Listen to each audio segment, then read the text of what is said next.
Welcome back to Vastu Wednesdays. Thank we you. have a lot of questions that have come in from our last episode. Mm-hmm. But before we get into that, you had something to tell us. So, Zafar, I wanted to explain that normally we speak about Vastu principles, etc. But you see, I want to make clear what is Vastu. That's Certainly. very important before we Yep. speak about the principles and other things. Now, Vastu has its root in the word Vas, which means to reside. Right. It also resonates in Vasana, which are desires. So, Vastu per se is a place where you reside fulfilling your desires. That is a complete analogy of what Vastu stands for.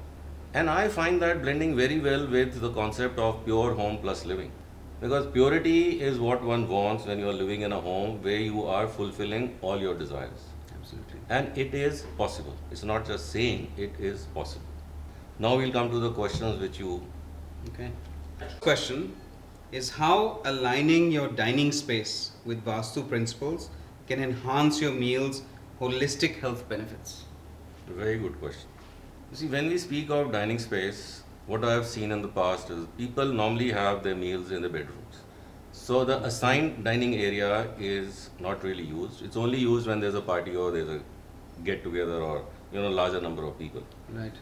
But in families, I've seen kids are having their meals in their rooms and parents are having in their rooms. So we can't speak of a holistic experience when individuals are trying to have the meals separately. Right.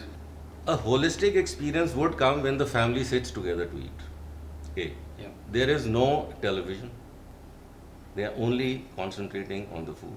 No Maybe phones. you have no phones. Maybe you have some light music in the background, if at all. And the family, if at all there is a talk, it's about family. Yeah.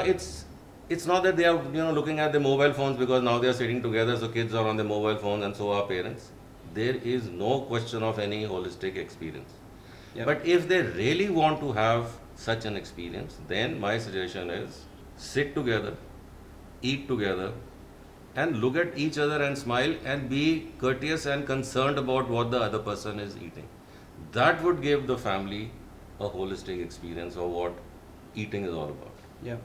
And have meaningful conversations. Exactly. Absolutely. So our next question, could you elaborate on the guidelines for a living room? You see, living room and dining room, they are normally next to one another. Yep. There are in very few cases where there are very large mansions that you have a separate dining and a separate living. Yeah. Now, when they are together, the same principle applies that it must be used. Your living room should not be a place where the family only comes to when there is a party or there is a gathering. Yes. Yeah. It has to be used on a regular basis. Secondly, depending on the zone in which the dining room is, there are certain things or certain colors which become very favorable. Rather than getting into details of the specific zones, etc., I'll just give the basic directions: east, west, north, and south. Now, when your living room is in the east, use of green are found to be very favorable. When it is in the south, the warm colors, yellow, orange, red, they are found to be very favorable. Right.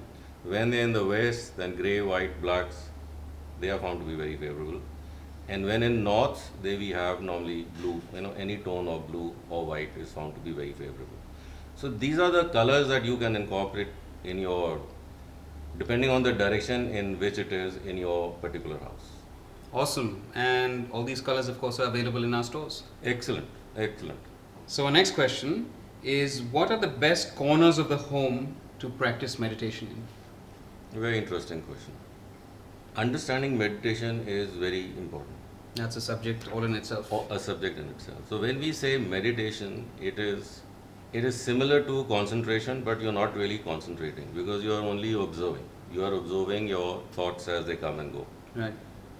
So deep meditation or meditation, so to say, I would say A is calming your mind and B is trying to see your thoughts as to what is transpiring, what is the movie that you are now seeing, and just be with it.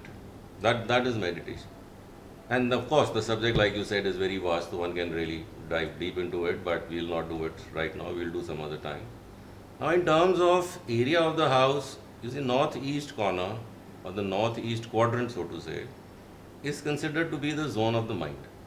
So when you are sitting in this area and you're trying to focus on your breath and you're trying to, see your thoughts or observe your thoughts, the practice becomes easier and more conducive to the purpose for which you are doing it. The flow. The flow is much better. And I guess we all have compasses on our phones and can easily find It's that very, spot in the very easy house. to find out which is the northeast of the house. Super tip. So thank you for joining us on another episode of Vastu Wednesday. Please like, share and subscribe and stay tuned for the next episode.